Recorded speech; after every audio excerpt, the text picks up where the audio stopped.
অনুভূতি প্রকাশের পূর্বে ছোট্ট একটি গল্প বলতে চাই। 1972 সালের শুরুর দিকের একটি গল্প। দিনটি ছিল শনিবার, বৃষ্টি স্নাত একদিন। সেই বৃষ্টিকে উপেক্ষা করেই শত শত প্রবাসী বাঙালি ছুটে চলেছে সেন্ট্রাল লন্ডনের দিকে। সবার উদ্দেশ্য হোটেল ক্ল্যারেজ, কারণ সেদিন রয়টার্সের শিরোনামে এসেছে শেখ মুজিব লন্ডনে। শুধু বাঙালিরাই নয়, শুধু লন্ডন থেকেই নয়, অসংখ্য প্রবাসী ছুটে আসছিলেন ম্যানচেস্টার থেকে, বার্মিংহাম থেকে।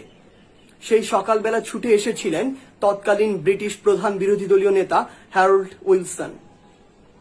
তিনি বঙ্গবন্ধুকে প্রথম মিস্টার প্রেসিডেন্ট বলে সম্বোধন করেছিলেন। শুধু তাই নয়, সেদিন রাষ্ট্রীয় সফর সংক্ষিপ্ত করে লন্ডনে ছুটে এসেছিলেন তৎকালীন ব্রিটিশ প্রধানমন্ত্রী এডওয়ার্ড হিথ।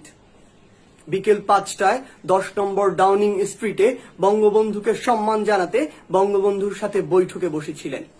বৈঠক শেষে যখন বঙ্গবন্ধু তার গাড়িতে উঠবেন, তখন ব্রিটিশ প্রধানমন্ত্রী নিজে সেই গাড়ির দরজা খুলে দাঁড়িয়েছিলেন।